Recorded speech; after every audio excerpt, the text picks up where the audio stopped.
இவ்வளவு நாள் போராடி இந்த தூய்மை பணியாளர்கள் நம் தமிழக முதல்வர் அவர்களை சந்திச்சு நன்றி தெரிவிச்சதா ஒரு நிகழ்ச்சி எல்லாம் பார்த்திருப்பீங்க. அதோட உண்மை தன்மை என்னன்னு தெரிஞ்சுக்கோ.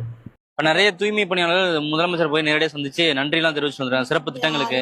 அந்த சொன்னாங்களே அவங்கள எங்களுக்கு யாருன்னா ஒரு ஆள் போனாங்கன்னு சொல்ல சொல்லுங்க. எங்க நாங்க வெயில 13 நாளா உட்காந்துருந்தோமே அந்த ஆள் ஒரு ஆள் போனாங்களா சொல்ல சொல்லுங்க.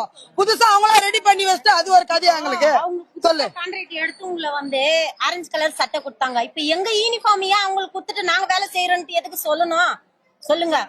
உங்க யூனிஃபார்ம் அவங்கள்ட்ட அவங்க கையில கொடுத்துட்டு நாங்க வேலை செஞ்சேன்னு சொல்லிட்டு அவர் பேர் வாங்குறாரு.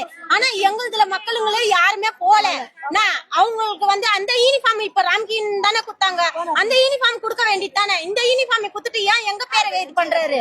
எங்க பேரை நாங்க தான் போய் வேலை செய்யறோம்னு சொல்லிட்டு எல்லாரும் சொல்றாரு. ஆனா நாங்க யாருமே போல. நைட்டு 12 மணிக்கு முதலமைச்சரை சந்திச்சதுல உங்க டீம்ல உள்ளவங்க யாருமே போல.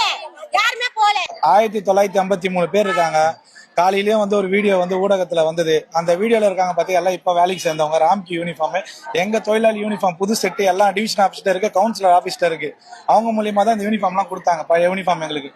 அந்த யூனிஃபார்ம் புதுசு வராதவங்களை யூனிஃபார்மை எடுத்து போட்டு முன்னாடி ஒரு 4 பேரை நிக்க வச்சு இந்த கவுன்சிலர் வேலைக்கு சேர்த்திருப்பாங்க. இப்ப இறந்து போனவங்க, இல்லாதவங்க, ஆள் இல்லாதவங்க அவங்கள கூப்பிட்டு யூனிஃபார்ம் போட்டு முதலமைச்சர் பத்தி புகழ்ந்து பேச வச்சு இந்த விஷயங்களை பண்ணாங்க. நாங்க இந்த விஷயம் எங்களோட போராட்டத்துல 10 நாள் கலந்துகிட்டு இருந்தவங்க நாங்க யாருமே வேலைக்கு இன்னும் திரும்பல. ஜோன் 7 உட்பட ஜோன் 5, 6, 7 யாருமே வேலைக்கு இன்னும் திரும்பல. எங்க போராட்டம் தொடரும்.